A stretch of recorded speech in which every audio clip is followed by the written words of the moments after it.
just in terms of which level of moisture output you want to choose, I would always recommend that you choose the lowest level of moisture output and see how that works for you.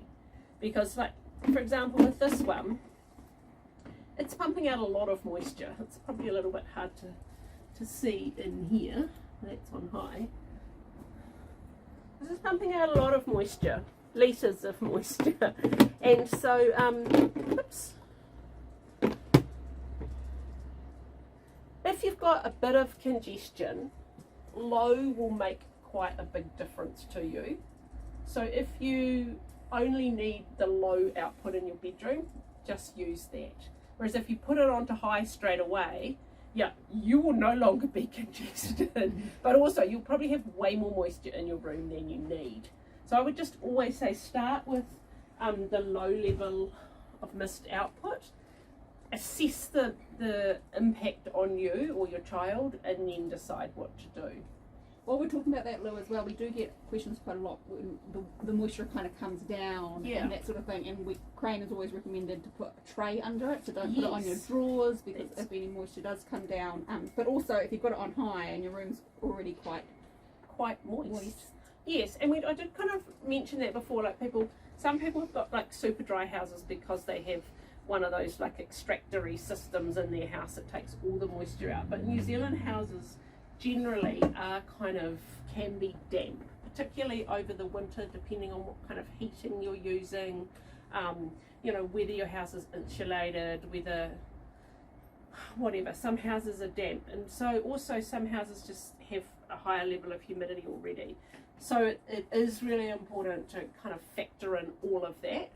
And the tips we would use for controlling the humidity would be, one, as I said, start with low and always use it on low unless you need it on high for a particular purpose for a period of time, or like this one if you're using it in a big space. But in a bedroom, always start with low and use medium or high for short periods of time.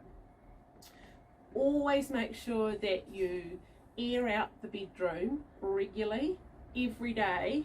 Open the window, open the curtains, let the moisture out. Because if you're using a Crane, even on low, day after day after day without airing the bedroom, that's litres and litres and litres of extra water that you're putting into that bedroom. So yeah, air it out daily. We'd recommend overnight if you can. Use your humidifier with the door ajar, just so a little bit of the excess can come out. What else?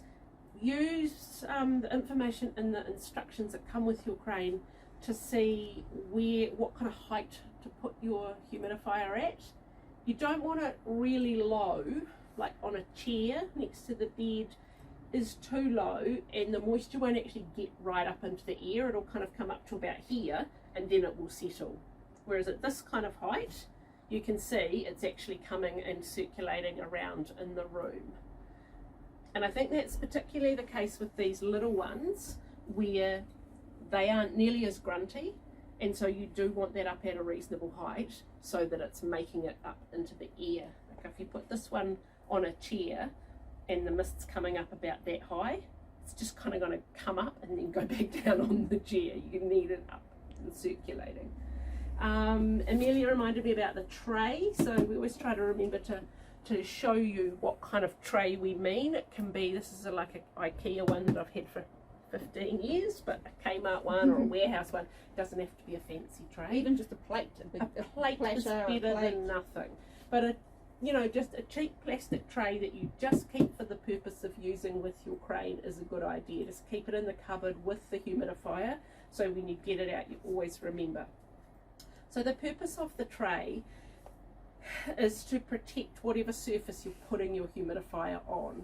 So, lots of people have really nice wooden dressing tables or chests of drawers or whatever. Do not put your humidifier directly on a nice wooden surface, the same as you wouldn't probably put a coffee mug on a nice wooden table, because you would be worried about the moisture, it might damage the wood. So this, even though most of the moisture is coming up and circulating, It's very easy to just spill a little bit of water when you are emptying it, or when you're lifting up the tank to take it and refill it. There's always going to be a little bit of water kicking around when it's a product filled with water. And also, if you already have really high moisture in your air, you might find that some of the moisture drops down onto the surface.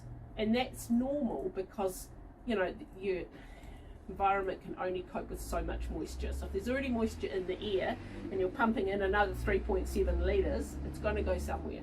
Some of it's going to go up your nose, some of it's going to go out the window, some of it will be floating around a little bit, could end up on the surface.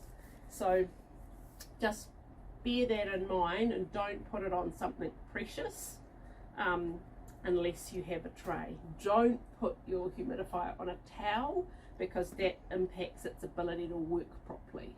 You can see humidifiers all have these little kind of vents at the back, and if you put it on something soft, your cover is likely going to impact on that working properly. Someone's asked if we sell the trays. We don't. No, this is my IKEA tray. I'll show you, it's really cute. But like, this was $5 from IKEA 15 years ago, back when I used to go to Australia and do like epic trips to IKEA. But it's just like a plastic or melamine or something. But we've got other ones we've had previously that are just warehouse or Kmart ones, and they work fine. You just want it to be something, plastic is best because it is not affected by getting wet. I always manage to spill some water no matter how careful I am with doing this. But you can see, like the grunty ones, these three, they are far less likely to end up with any moisture on the surface because they just are so much more efficient at pumping it up nice and high. We use a chopping board at home. Chopping board. There you go. Plastic chopping board. Yeah. So it doesn't need to have the rim unless you're really, really clumsy and they're going to spill quite a lot. It's just a protective surface.